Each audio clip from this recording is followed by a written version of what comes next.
ஜோதிட ரகசியங்கள் நேயர்கள் அனைவருக்கும் வணக்கம். நான் உங்கள் அஸ்ட்ரோ ஆசியா. இன்றைய தினம் ஜாதகத்துல நமக்கு 6ஆம் இடம் எதிரிகளை சொல்லக்கூடிய ஸ்தானம். 6ஆம் இடம் தான் ருணம், ரோகம், சத்ரு அப்படின்னு சொல்லக்கூடிய ஸ்தானம். அந்த இடம் தான் சேவனையை பற்றி சொல்லக்கூடிய ஸ்தானமும் கூட. ஓகேங்களா? சோ உங்களுக்கு நீங்க எதிரிகளால பாதிக்கப்பட்டிருக்கீங்க, இல்ல கடனால பாதிக்கப்பட்டிருக்கீங்க, அல்லது நோயால பாதிக்கப்பட்டிருக்கீங்க, எதுனால இருந்தாலும் செய்வினை அது அந்த பிரச்சனையும் இருக்கு அப்படின்னாலும் நீங்க என்ன மாதிரி சிம்பிளா வீட்டுல இருந்து பரிகாரங்கள் செஞ்சா உங்களுக்கு அதுல இருந்து ரிலீஃப் கிடைக்கும் அப்படின்னு சொல்லி தான் நம்ம இன்னைக்கு பார்க்க போறோம். அந்த வரிசையில 6ஆம் அதிபதி உங்களுக்கு யாருன்னு பாத்துக்கோங்க. கோச்சாரத்துல 6ஆம் இடத்துல ராகு கேது பயணம் பண்ணுதா அப்படின்னு பாத்துக்கோங்க.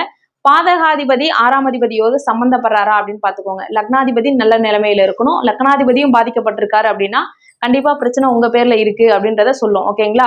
சோ தவறுகள் உங்க பக்கத்தில் இல்லாத பட்சத்தில் தவறுகள் எதிரிகளுடைய இடத்துல இருந்து உங்களுக்கு தவறு செஞ்சிருக்காங்க அப்படின்னா கண்டிப்பா நீங்க இந்த பரிகாரத்தை செய்யும் போது உங்களுக்கு நல்ல ரிசல்ட் கொடுக்கும்.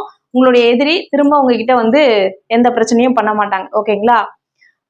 நீங்க ஒரு லெமன் எடுத்துக்கோங்க. 6 லெமன் எடுத்துக்கோங்க.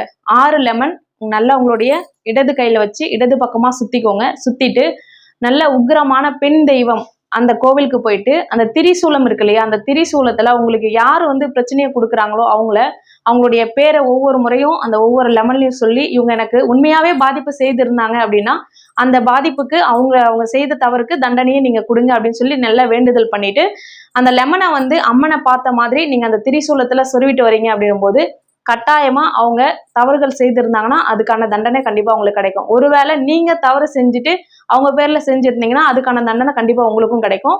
பார்த்து யார் பண்ணாங்கன்னு செஞ்சுக்கோங்க. நன்றி, வணக்கம்.